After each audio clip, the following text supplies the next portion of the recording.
Move on to our next talk by Keren, Constantini. All right. Good afternoon, everyone, and thank you for sticking to our here for our session. I would like to take this opportunity to thank the Tel Aviv University Center for Combating Pandemics for supporting my work, my postdoctoral work, and especially my work on this study looking at the short-term effects of COVID-19 vaccination on continuously measured physiological markers. I work at Iftach Gepner's lab. If you've heard his talk earlier, he also talked a little bit about this study, and I will talk about it in the next 5 to 10 minutes. Two disclaimers. The first one is I am not talking about the safety of the vaccine. I'm just talking about the physiological responses when people received it.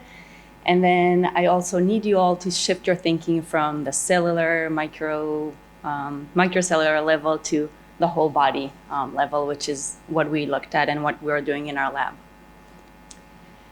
And so if you all remember a year and a half to 2 years ago, there was an urgent need to develop the vaccines as we've been talking about.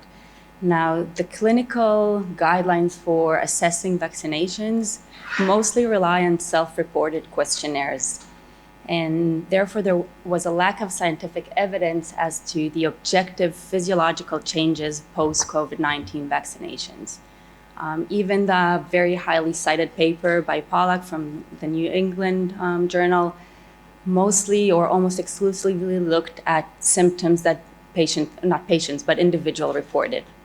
And so our aim was to monitor and characterize those physiological responses. And so we recruited 160 participants. They did not have COVID before, and they were about to receive the second dose of the vaccine. They were each given a chest patch sensor.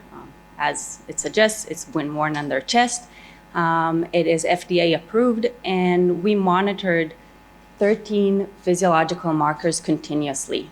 So they wore that sensor for 24 hours prior to receiving the vaccine. Then they got the second dose of the Pfizer vaccine, which we had here in Israel, and we monitored them for another 72 hours. And so if you look at the picture on the right, that's what we see when we monitor in real time. All of those physiological markers we can look at a minute-to-minute basis. And obviously at the end, we took everything. It's all been recorded and collected on the cloud, and we analyzed those data. Here we have a representation of 8 of those physiological measures. So in all of these figures, on the x-axis, we have time. So 0 would be the time they received their vaccine, 48 and until 48 hours post-vaccination. The y-axis here are percentage change compared to baseline. So we took each individual's baseline from the 24 hours prior to the vaccine and compared their responses. And so we looked at various different measures, anything from skin temperature on the top left to cardiac measures like heart rate and cardiac output, so the amount of blood going out from the heart every minute. We also looked at measures that relate to the vessels themselves, like systemic vascular resistance and blood pressure. And also at the bottom, what you can see is the respiratory measures. So breathing frequency, the amount of breath that we take per minute, and arterial oxyhemoglobin saturation. And what we noticed was significant and substantial changes in most of those physiological markers. So what we see here is a 10% increase in the amount of blood that goes from the heart per minute and the amount of times the heart pumps per minute. We saw changes in the big vessels, so a decrease in systemic vascular resistance and an increase in systolic and diastolic pressures, and also an increase in breathing frequency. So people essentially breathe more time.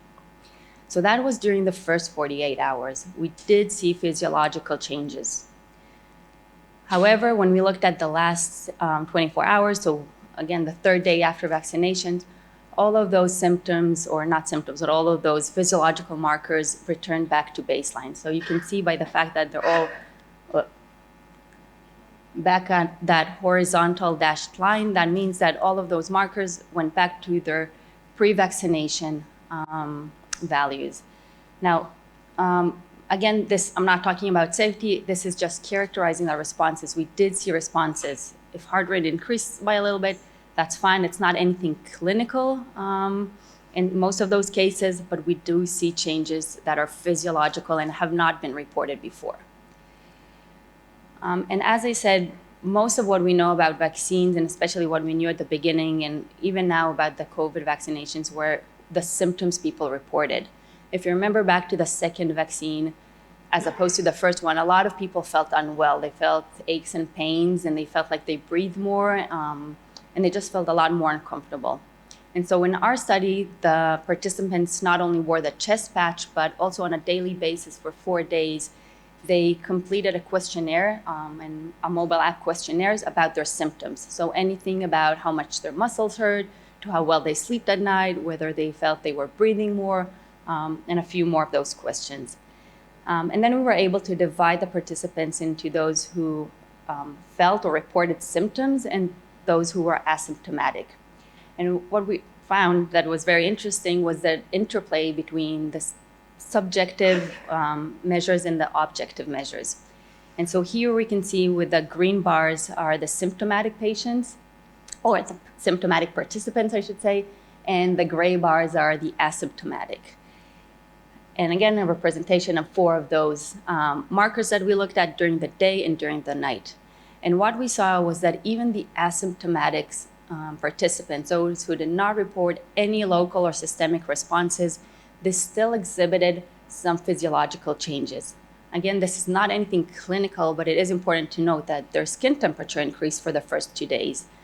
Their heart rate increased during the first day and the first night. Their cardiac output increased, their breathing increased, especially during the night. So those objective measures were not as potent as the symptomatic, but we still saw those. And so again, asymptomatic participants who did not report any local or systemic reactions also exhibited physiological changes post-vaccination, and this was actually the first study to show those changes. And this led us to the conclusion that clinical trials looking at vaccines should not only look at subjective measures, but we do have technological advances these days, like the chest patch used in this study, that should be used to measure physiological outcomes continuously and objectively. And then we can more accurately understand the invisible impact of vaccines on various bodily systems.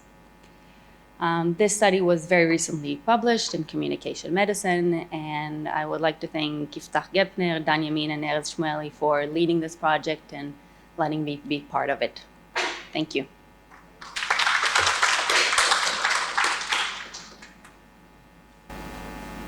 All right, we have time for a question.